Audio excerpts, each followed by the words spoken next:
아침 정혜연입니다. 어르신들 뒤에 세워놓고 하니까 가시방석이네요.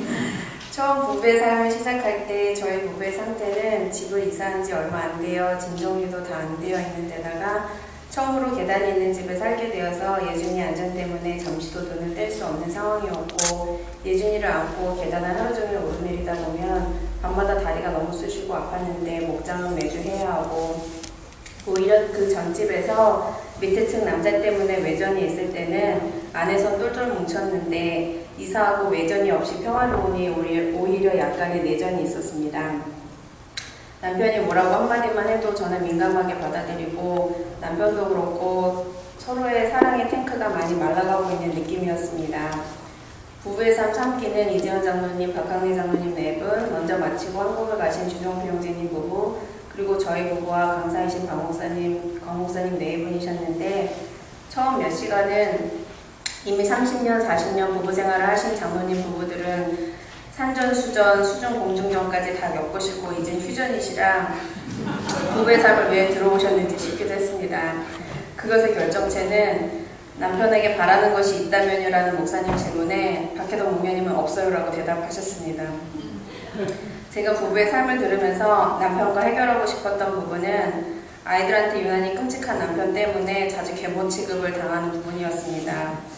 아시는 분들은 아시겠지만 주일날 국 챙겨주시면 맨날 까먹고 가고, 심지어 예찬이 어렸을 때 유모차에 있는 예찬이를 덜렁 교회 주차장에 두고 가기도 한 덜렁이가 애 안 잃어버리고 이 정도면 굉장히 잘하고 있는 건데, 아이들 문제로 그대 앞에만 서면 나는 왜 이렇게 작아지는지.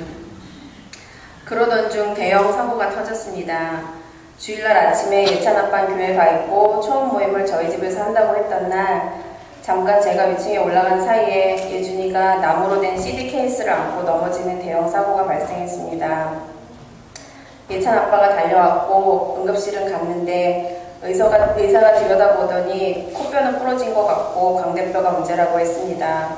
광대는 부러지면 수술을 해야 한다고 했습니다. CT를 찍고 몇 시간이 지나 나온 결과는 다행히도 아무 뼈도 부러지지 않았었습니다. 정말 놀라웠습니다. 예준이를 그 당시 보셨던 목자 목녀님들은 아실 거예요. 아마 저는 뼈가 부러졌는데 예배 때 기도해 주신 기도로 뼈가 붙었지 싶을 정도로 그 당시 크게 다쳤었습니다. 문제는 이제부터 시작이었습니다. 저는 뼈가 괜찮다는 말을 듣고서야 눈물이 터졌고, 남편은 초음 모임을 다 끝나고 그 다음날이 되어서도 아무 말도 하지 않았습니다. 초음 모임에서 목녀님들이 애미는 얼마나 놀랬냐고 안아주시는데 그 위로에 남편은 없었을 뿐더러 남편이 화가 나 있다는 게 느껴져서 계속 눈치만 보고 있었습니다. 다음날 더 부은 예준이를 보면서 너무 미안하고 가슴이 아픈데 남편까지 아무 말도 안 하니까 눈치를 보다가 먼저 얘기를 꺼냈습니다. 내가 잘했다는 건 분명 아니지만 당신이 화가 난 것 같아 마음이 불편하다고. 그랬더니 남편은 사실은 화가 났었다고 얘기를 했습니다. 심증만 있었다가 남편이 정말 화가 났다고 물증이 생기고 나니까 정말 도망가고 싶어졌습니다. 그날 부부의 삶은 갈 수가 없었습니다.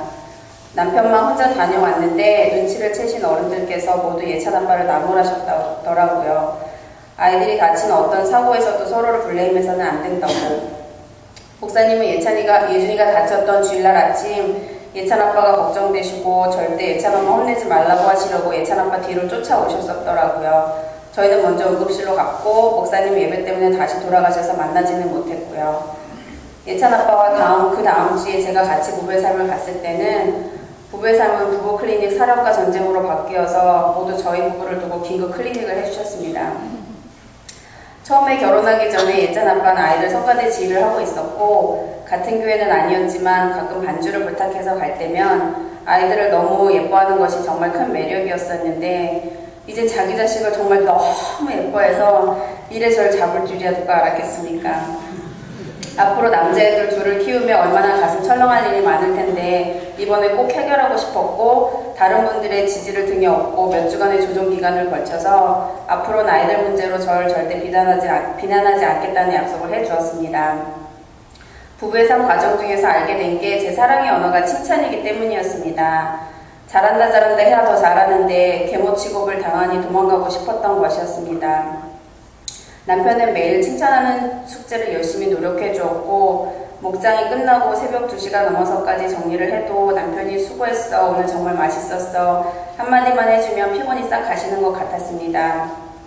또한 남편의 사랑의 언어가 스킨십이라는 것을 앞불사 결혼한 지 9년이 되어서야 알았습니다. 애들을 물고 빠는 데 이유가 있었습니다. 반성 많이 했습니다. 마지막 시간이 부부의 성인데 시대가 아무리 달라졌고 가족계 성도들의 삶이 투명하다 해도 장로님들과 목사님이랑 앉아서 이런 얘기를 하고 있자니 정말 오마이갓이었습니다. 질문사항에 서로에게 바라는 것을 표시하는 것이 있는데 가뜩이나 민망해서 고개 숙이고 있는 저에게 목사님은 그 상황 중 하나의 질문을 하셨고 저는 목사님 얼굴도 못 쳐다보고 대답을 했습니다. 민망해 고개도 못 드는 저와는 달리 왜 우리는 늙은이 취급하시냐며 더 적극적이신 장로님들 부부 덕에 정말 재밌었습니다.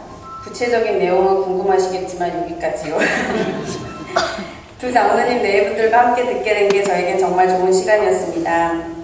친정에 가서 속풀이하고 내 편 들어주셔서 위로받은 기분이었습니다.